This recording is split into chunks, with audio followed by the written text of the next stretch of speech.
the world has towards Negroes? Is it an inherited attitude, racism, that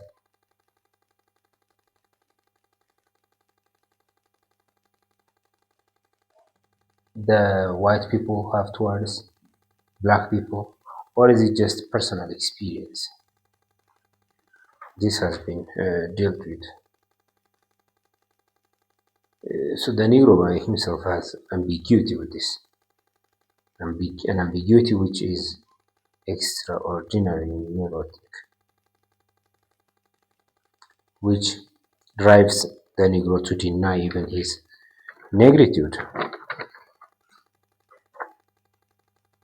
In chapter 7, the Negro and recognition, we have psychological texts from Adler and Hegel. So on inferiority, on superiority, whether the previous one, the collective unconscious, or personal experience work.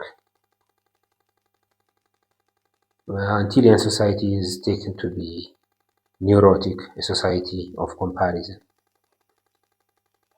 As I said before, French versus US treatment of Negroes has been raised. Even today, somebody last week was talking on whether the US or France are good at handling their Negroes. I think he was a comedian. He was saying that the French at least know where to deport them. So chapter 8, by way of conclusion, a number of points have been brought in summary. And oh my body, make me always a man who questions that the enslavement of man by man cease forever, he wishes this. Let me repeat the other quotation I mentioned before. What matters is not to know the world, but to change it. So it's an interesting one. Just about the Amharic review, let me just say in a few minutes, 4 or 5 minutes. ይህ መጽሐፍ ጥቁር ቆዳ ነጭ ጭንብል የሚል መጽሐፍ ነው። በፍራንስ ፋነን የተጻፈ ነው። ፍራንስ ፋነን የታወቀ እና ጥቁር ታጋይ ነው። በአንቲሊዝ በካሪቢያን በምትገኘው የተወለደ አልጄሪያ ላይ ሕክምና ለአረቦች ሲሰጥ የነበረ ነው። በጥቁሮች ትግል የታወቀ በአልጄሪያ እንዲሁም በሌሎች ቦታዎች እንቅስቃሴ ሲያደርግ በሰሜን አፍሪካ የነበረ ነው። አምባሳደር ሆኖ ወደ ጋና ይመስለኛል ተልኮ አዲስ አበባ ጭምር መጥቷል። ስለ ኢትዮጵያም በሙሶሎኒ መያዝ እና አንዳንድ አሜሪካውያን ጥቁሮች ለማገዝ የሞከሩበትን ነገር ተናግሯል። አጠቃላይ የኒግሮ ዓለም አቀፍ ጥያቄን ያነሳል። በመጀመሪያው ባባ ነው መቅደሙን የጻፈለት። ከዚያ ቀጥሎ ደግሞ በመግቢያው ላይ ቋንቋና ጥቁሮች የሚል አለ።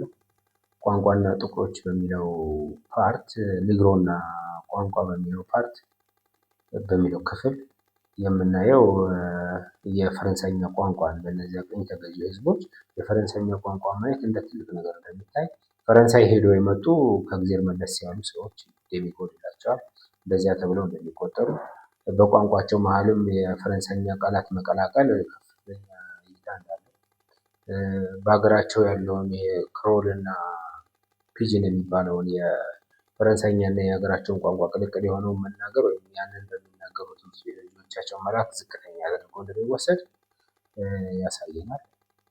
በእኛም ሀገር ይህንን በዲያስፖራ በምን የምንመለከተው ነው።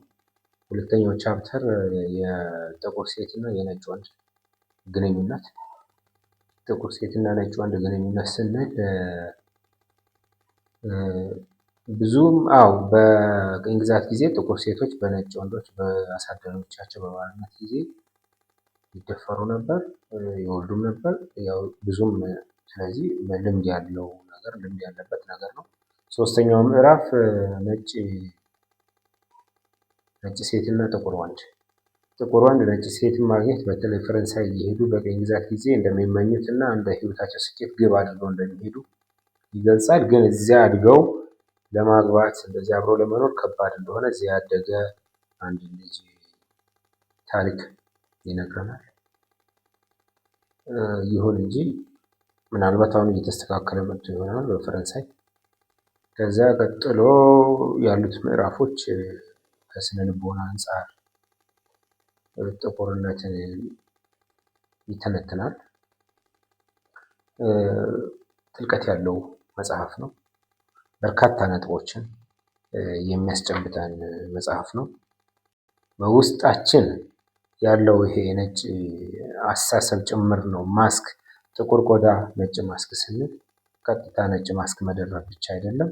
ከዚያ የዘለለ ረቀቅ ያለ ነጥብ አለው ይለናል። የአድለርን የሄገልን እንዲሁም የሌሎችን የዩንግን ጭምር ስነ ልቦና ቲዎሪዎች የበታችነትን የተመለከቱ ዘረኝነቱ ሲወርድ ሲዋረድ የመጣ ነው ወይስ በአንድ ግለሰብ ልምድ ላይ የተመሰረተ ነው የሚለውን ይተነትንልናል።